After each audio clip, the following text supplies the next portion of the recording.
Why do people want to become a cabin crew? What's the fuss all about? Why would you want to fly in a tube 38,000 feet in the air and serve people their Coke with ice?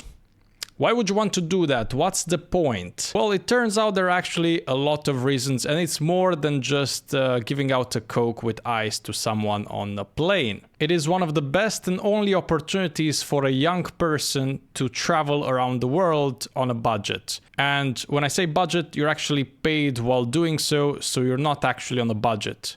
But you're on a budget given by the airline, so that's great. Everybody wants to travel nowadays. Everybody's obsessed with traveling nowadays, in fact. I don't know, for some reason. I think one of the reasons is also social media. You know, having pictures in New York, having pictures in Tokyo and Paris, and then going on a trip to Hurghada, Egypt to enjoy the sun. But it's not only social media. People just love to travel, and generally speaking, they love to see new places. They like to visit new cities, capitals, to discover themselves, all of that stuff. It's all part of this number one reason: traveling. Traveling, ladies and gents. Working in an industry that allows you to travel, that demands that you travel, can benefit those types of people a lot. Another reason would be flexible schedules. People are bored nowadays from a 9 to 5. I feel like people, they really want to have that flexibility in their schedules, especially millennials, Gen Z, you know, they don't want to have their parents 9 to 5 anymore. They don't want to work in an office anymore. They don't want to do labors outside anymore. They want something flexible, something that keeps them on the edge, something that's different every day. And yes, indeed, being a cabin crew or even a pilot, there's a certain routine to it.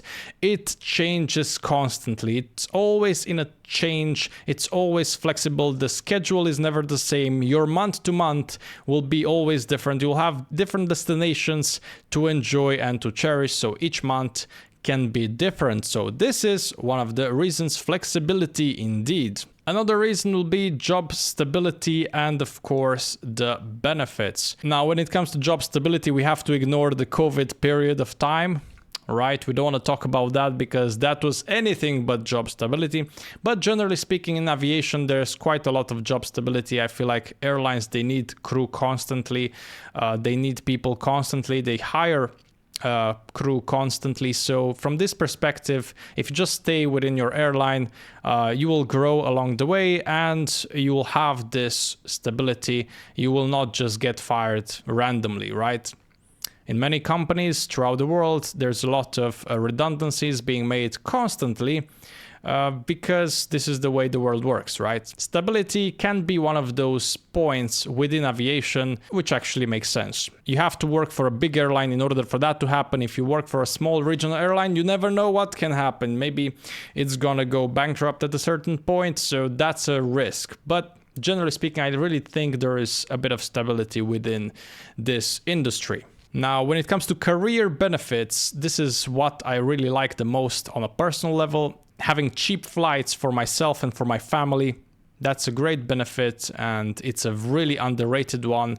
The salary is good. The salary, you know, varies from airline to airline, but generally speaking, in big airlines, you can get some really good benefits in salary and also fly on a budget all the time, which is great. And I also fly business class sometimes because in my company, we can actually fly business class ID90 for really cheap money. So that's a great benefit. It is what it is. Another point would be a person that's a people's person. You like hanging out with people, you like being around people, you like communicating, you like to talk to people, you like small talk, and you're a people pleaser. Now, if that's the case, then definitely it's a good career path.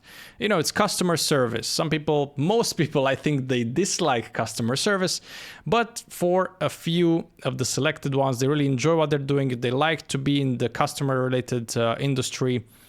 They like to talk with people on a daily, and that actually gives them more energy that drains them. For some, this might actually drain your energy, but for others, it boosts you. Financially also, depending where you got in and what airline you work for, I was able to buy an apartment cash back home.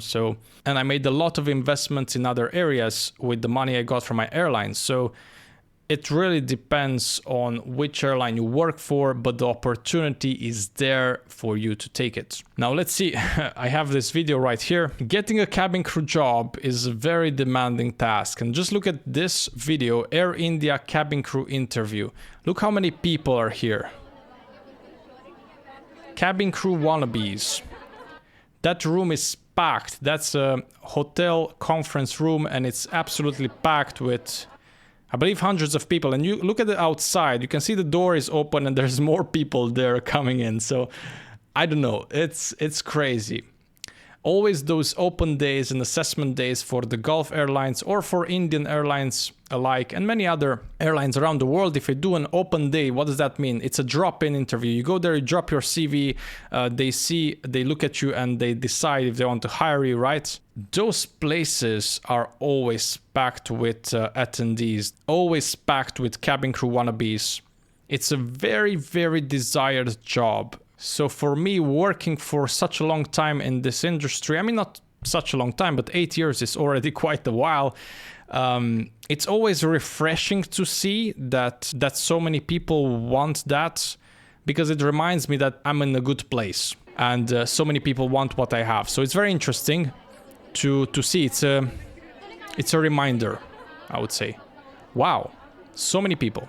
Now, Etihad, Emirates, and Qatar, they have high requirements when it comes to cabin crew and the cabin crew job. And yes, it's a glamorous job, it's a cool job, it's a fun job as well, but it is a job at the end of the day, and you will work. Like, it's not an easy job as everybody thinks. I've talked this on my channel before. If you think it's just an easy job and you're just gonna be the glamorous person walking the airport all the time and you're not gonna work on the plane, this cannot be further from the truth, because work on board can be actually quite challenging and quite difficult at times. And you are expected to work despite sometimes the jet lag or the lack of proper sleep because you were on a layover and you wanted to go somewhere and party and do this and that, and then you have to go back to work the next day. So there's many factors you have to take into the account. It is glamorous, it is a beautiful job, but at the same time it is hard work. And trust me, I know I've been doing it for quite a while, and it does get to you at a certain point. However, you have to admit the benefits are good, and it is a good opportunity to have, especially if you are in your 20s or early 30s. For me, the biggest culprit is the sleep. You want to sleep, you are tired, but you cannot sleep because you're jet lagged, because you switched Australia to New York. It's just craziness, right? So sometimes you cannot really get your proper sleep. It's one of the biggest downsides of this job. And especially if you worked a few years, it starts to get to you slowly. What can you do? Well, when people ask me how I manage night flights without sleep, of course the answer is logical. You just go full on 5 cappuccinos with Pedro on the background. Now, don't take me seriously. This is just a meme. Recently, I actually gave up coffee, or gave up caffeine for the most part. I have it maybe sparingly, maybe once a week if I'm really tired and if I'm up to a flight. But other than that, I try not to consume caffeine anymore, just to not overwhelm my system. But yeah, people cope with this differently. Some cabin crew that I know, they can nap for 1 hour, go party, come back, nap for another hour, have a full night of sleep, then go to the flight, then nap again. Like, it's never ending. I cannot do that. You know, I need a proper planning for my sleeping cycles. So it's a bit different for everybody. Some people are really made for this job, others not so much. But nevertheless, if you are disciplined enough, you can manage everything and you can have a fulfilling life as a cabin crew flying in the sky in the tube 38,000 feet in the air. Yes, indeed. Ladies and gents, what do you think about this topic? Let me know in the comment section down below. Like the video if you liked it, and see you guys on the next one. Bye bye.